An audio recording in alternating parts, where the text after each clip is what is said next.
Number होता है love and luxuries, और इस कार्ड में से क्लियरली हमें पता लगता है कि लव की बात हो रही है। आपका एक लव रिलेशनशिप है, एक रिलेशन में आप हो जिसमें आप बहुत ट्रांसपेरेंट हो, आप बहुत खुश हो mentally, emotionally and physically. Physical relations are not always bad, है ना। तो ये अगर हम इनको बोलते हैं ना लस्ट है, तो फिर हम एंजल नहीं दिखाते। अब ये कार्ड आएगा जहां पे आपको दिखेगा लस्ट, यहाँ लस्ट नहीं है, यहाँ ये सोलमेट्स है, राइट। और ये जो बादल है ये इनकी थॉट्स नहीं है, वो एंजल निकल रहा है वहां से ना, क्योंकि एंजल तो बादलों में ही रहता है। तो एंजल भी इनको ब्लेस कर रहा है, गॉड का मैसेंजर होता है। मतलब आपका जो रिश्ता है ये एक ब्लेस्ड रिलेशनशिप है। सन जो है ये 12 बजे वाला है ना, पीक पे होता है, चरम सीमा पे। तो ये रिश्ता आज शुरू नहीं हुआ, हम ऐसी बात नहीं कर रहे कि तुम्हारा रिश्ता अभी शुरू हुआ, ये रिश्ता अपनी पीक पे है।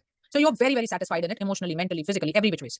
अब देखो पहाड़ भी है, स्टेबिलिटी बताता है। लड़के के पीछे फायर है ना, सो फायरी लव, पैशनेट लव है इनका। लड़की के पीछे स्नेक है और एप्पल्स है, ये वो स्टोरी है एडम ईव वाली, है ना, एप्पल और स्नेक की। अगर तुम डिस्ट्रैक्ट हुए, है ना, तो फंस जाओगे। कहने का मतलब स्नेक जहां पे भी होता है ना टैरो में, वो डिस्ट्रैक्शंस को दिखाता है। ये कह रहे हैं कि आपका एक रिश्ता तो है और बहुत अच्छा है, बहुत खूबसूरत है, बहुत लविंग है, लेकिन आपकी लाइफ में डिस्ट्रैक्शंस भी है।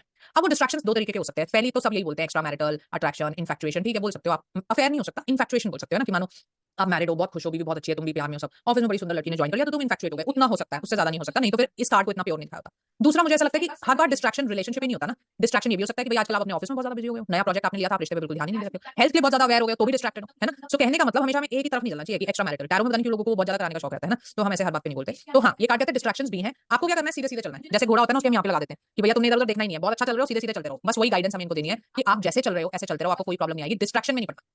ठीक है। अब एस्पेक्ट्स पे आ जाते हैं। पास्ट की बात करोगे तो आपका एक बड़ा खूबसूरत रिश्ता था, प्यार में थे आप, मोहब्बत में थे। प्रेजेंट में हो, फ्यूचर में हो जाओगे, फ्यूचर में आपको आपका सोलमेट मिल जाएगा, है ना। टैरो में पूछते हैं ना सोलमेट, ट्विन फ्लेम, अपने अपने कॉन्सेप्ट आ जाते हैं। ट्विन फ्लेम जैसी चीज हमारे यहाँ कुछ नहीं होती, सोलमेट होती है, वो हम बोल सकते हैं। हेल्थ की बात करते हो, हेल्थ में कार्ड क्या कहता है, अभी आपकी हेल्थ बिल्कुल परफेक्ट है, पर आपकी हेल्थ में डिस्ट्रैक्शंस भी हैं। अब कहने का मतलब क्या हुआ, मान लो किसी को डायबिटीज है, अभी उसकी हेल्थ बिल्कुल परफेक्ट है, उसे कोई प्रॉब्लम नहीं है, वो अपनी दवाइयां खा रहा है। अब घर में 3 शादियां आ गई, शादी क्या होती है, डिस्ट्रैक्शन। क्या होता है शादी में, अरे मेरी शादी में आके आप मीठा नहीं खाओगे, मेरी शादी के लिए आप खुश नहीं हो, है ना, सो डिस्ट्रैक्शन है ना। आप हेल्थ वाइज बड़े अवेयर हो, जिम जाते हो, अब 2 हफ्ते की वेकेशन आ गई, अब वहां पे कौन जिम करेगा, तो डिस्ट्रैक्शन है। कहने का मतलब कि परफेक्ट है आपकी हेल्थ, लेकिन डिस्ट्रैक्ट नहीं हो सकते आप। डिस्ट्रैक्ट हो गए तो फिर छोटी गलती की बड़ी सजा मिल जाएगी, राइट। बिजनेस की बात करोगे, बिजनेस में आप बहुत सेटल्ड हो, बहुत अच्छा है, आपका थॉट प्रोसेस पूरी तरीके से आप इंप्लीमेंट कर रहे हो, सैटिस्फाइड हो। अब एक फ्रेंड आके कहता है यार तेरे पास तो पैसे बड़े स्पेयर होते हैं, मेरे पास एक स्कीम आई है, 1 महीने में पैसा डबल, तू लगा दे। तो उसको बोलो मैं लंबे टाइम में ही कमा लूंगा, मुझे नहीं कमाने, शॉर्टकट्स नहीं लेने आपको, डिस्ट्रैक्ट नहीं होना आपको, आप बहुत अच्छे चल रहे हो, ऐसे ही चलते रहिए आप। ठीक है जी, गौरव जी आपका हैंड रेज है।